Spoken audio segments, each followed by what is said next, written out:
So my top 3 this month is very highly inspired by your editorial last month. You brought up these companies and you discussed if they were disruptive or not. That got me thinking, what would be 3 disruptive membrane companies I would have on my radar, which would not be the 3 you mentioned? So that was a double exercise. Is there a membrane company which is disruptive? I think so, more than one. And which is not the 3 you mentioned. So last month you mentioned, if I remember right, leak tech, aquaporin, and Helix filtration. Correct. Good. So these 3 are excluded. I'm not saying they're not disruptive. I'm saying that for the rules I set to myself, I couldn't take those ones. And you can just judge after a very short period of time. Or are these existing company now which disrupted the market? No. Or are they in the process? I'm looking in the future. I'm taking 3 companies which I would... Crystal ball. Yeah, crystal ball. Okay. Crystal ball, but crystal ball with some hints towards, the beginning of a market fit. Actually, my number 3 is a company called Membrane. I got to speak with the founder of Membrane. From Switzerland, right? No, Membrane is from the US, Seattle. The founder is Greg Newblum. They do an ion exchanging membrane. Yeah. I mix it up. So ceramic ion exchanging membrane. Yeah. And they have a very interesting positioning in the market, which is to say they go to industrial players and they target the industrial players which would truck their water away. And they tell them, you know what, you don't need to truck it away because we have a technology which enables to recover water, recover elements within that water, and recycle that water. But we don't go to a full zero liquid discharge or fully circular, meaning we very, very strongly reduce the number of trucks you need, but you will still need some trucks.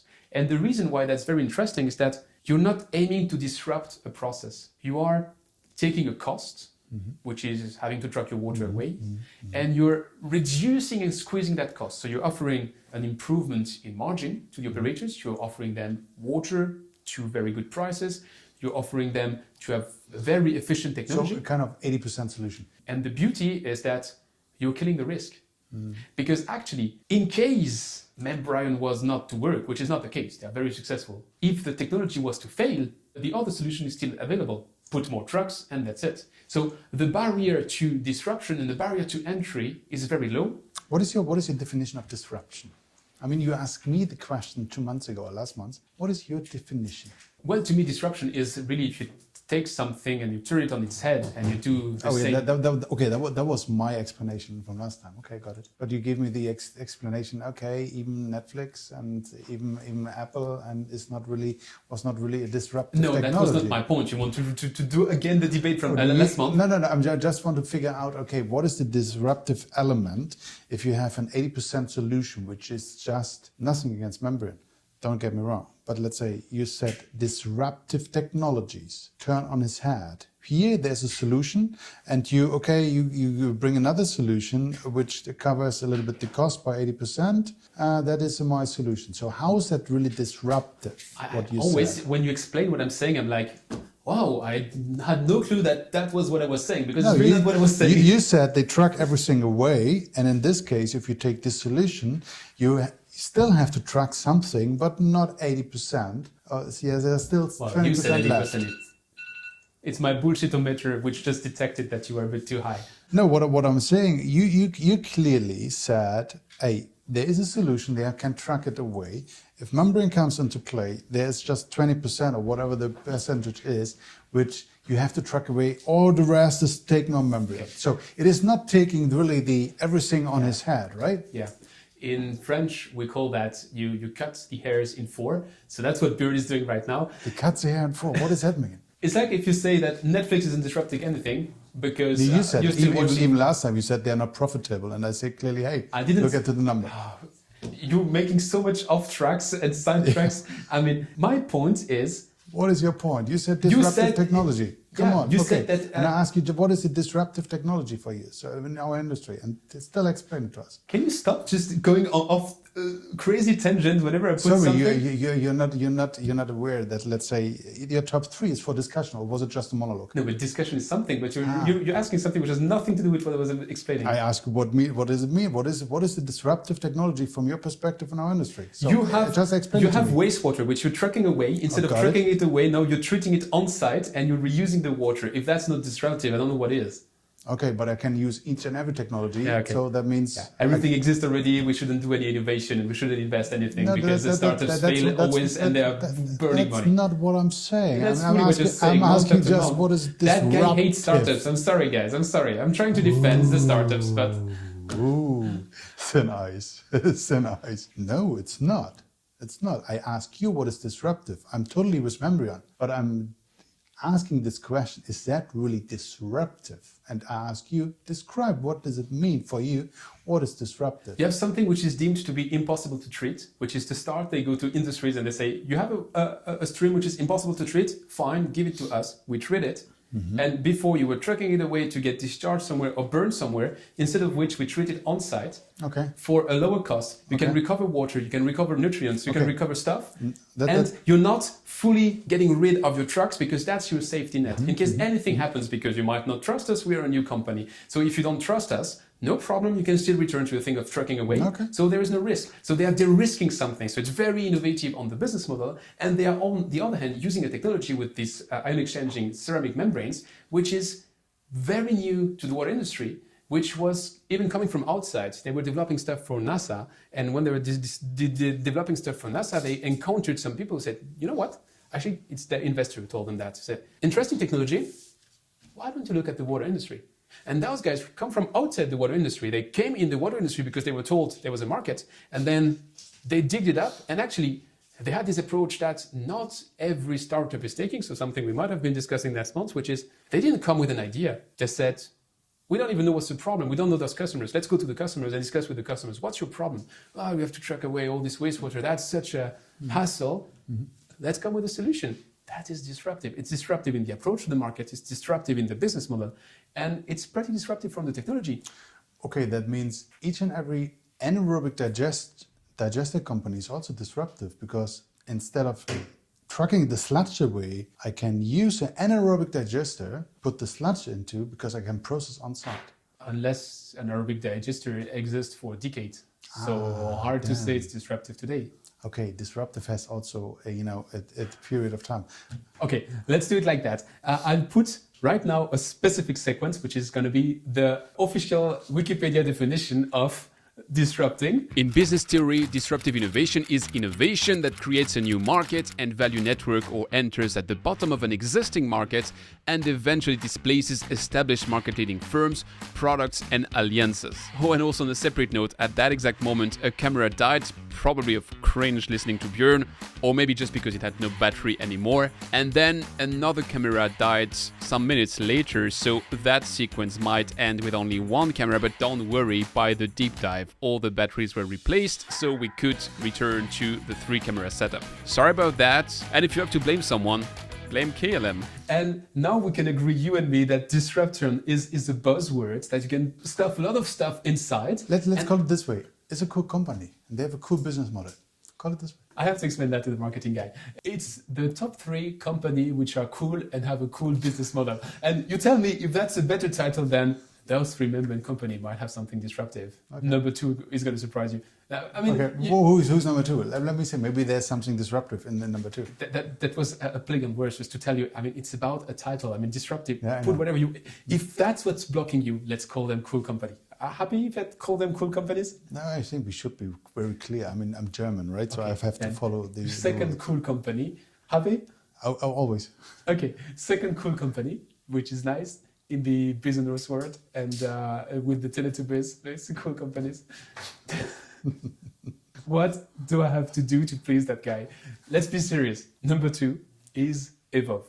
Okay. What they do is, at the bottom and the heart and the theory of it, it's graphene membrane. Mm-hmm. So they are in the process of developing a graphene membrane. And in the meantime, what they're doing is that they are doing graphene-coated membrane. Mm-hmm.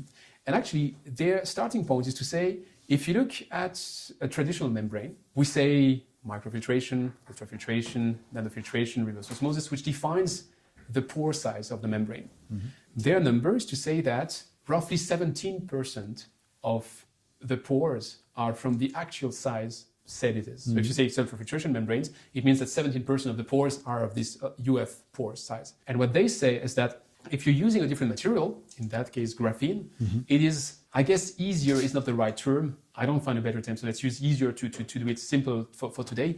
It's easier to give it a shape, and so you can 3D print the membrane so that it has a very regular series of shapes, which means that you have a much more specific surface because you have much better pores. Why is it disruptive? It is at least innovative, very innovative. I looked into the company, and it at least very, very innovative. Disruptive, again, this is a question of definition, but innovative, yeah.